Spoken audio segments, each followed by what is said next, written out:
పిచ్చోడు తిక్కలోడు కేటీఆర్ పైన రేవంత్ రెడ్డి గారి వ్యాఖ్యలు. రాష్ట్రానికి పెట్టుబడులు వచ్చాయని ఒక్కడికే బాధ, ప్రజాధనం దోచుకెళ్లి విదేశాల్లో దాచిపెట్టిండు.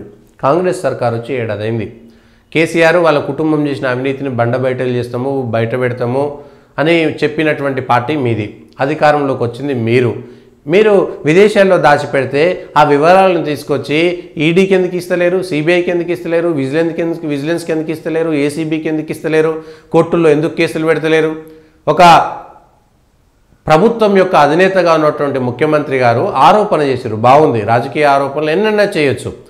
నిజంగా కేటీఆర్ కడుపుమంటూ ఉండవచ్చు. కేటీఆర్ చేసుకున్నటువంటి ఒప్పందాల వివరాలను కూడా నిజంగా దావోస్కు సంబంధించినటువంటి అంశాలు ఉన్నాయి కదా. కాంగ్రెస్ పార్టీ గత 10 ఏళ్లలో దావోస్లో జరిగినటువంటి ఒప్పందాలన్నీ, అవి అమల్లోకి వచ్చినాయన్నీ, ఆ వివరాలన్నీ కూడా బయట పెట్టొచ్చు కదా. పెడితే నిజాలు పాలేవో నీళ్ళేవో వస్తాయి. ఇంకొకటి, ముఖ్యమంత్రి గారు విదేశాల్లో దాచాడని చెప్తున్నారు కదా, మీరే అధికారంలో ఉన్నారు. రేపు పొద్దుగాల కేటీఆర్ గారు కూడా ఇదే చెప్తారు, అరే నన్ను ఏం చేయలేకపోతున్నావు, ఏదైనా ఫార్ములా ఈ రేస్ కేసులనే తప్పుడు కేసు పెట్టినవని చెప్తున్నారు. మీరు దేంట్లో అరెస్ట్ చేయలేరు. కాళేశ్వరం కానీ, లేకపోతే ఇంకొక ఫోన్ ట్యాపింగ్ విషయంలో కానీ, లేకపోతే విద్యుత్ ఒప్పందం సంబంధించినటువంటి విషయంలో కానీ, ఫార్ములా ఈ రేస్ కేసు కానీ, లేకపోతే ఆదాయానికి మించినటువంటి ఆస్తుల కేసులో దేంట్లో కూడా మీరు ఏం చేయలేరు, మేమన్నీ బరాబర్ చాలా క్రిస్టల్ క్లియర్గా ఉన్నామని కేటీఆర్ గారు చెప్తున్నారు. మీరేంటి మరి ఇప్పుడు చేసేది? ప్రభుత్వం ఏం చేయాలి? వాళ్ళ కేటీఆర్ విదేశాల్లో డబ్బు దాచిపెడితే మీకు ఆ ఇన్ఫర్మేషన్ ఉంటే, ప్రభుత్వాన్ని నడుపుతున్నటువంటి ప్రభుత్వ అధినేతగా సాక్షాత్తు రాష్ట్ర ముఖ్యమంత్రిగా మీరు చేసినటువంటి ఆరోపణల విషయంలో మీకు తెలిసినటువంటి వివరాలని ఎందుకు చెప్పట్లేదు? ఎందుకు పోలీస్ కేసులు పెట్టట్లేదు? ఎందుకు వాటిని వివిధ సంస్థలకు ఇవ్వట్లేదు, దర్యాప్తు సంస్థలకి? ఎందుకు వైఫల్యం చెందుతున్నారు? రాజకీయ ఆరోపణలు ప్రత్యారోపణలు చేయడం ఒక అంశం అయితే, ఇట్లా దొరికినటువంటి వాటిని ఎందుకు మీరు బయట పెడతలేరు?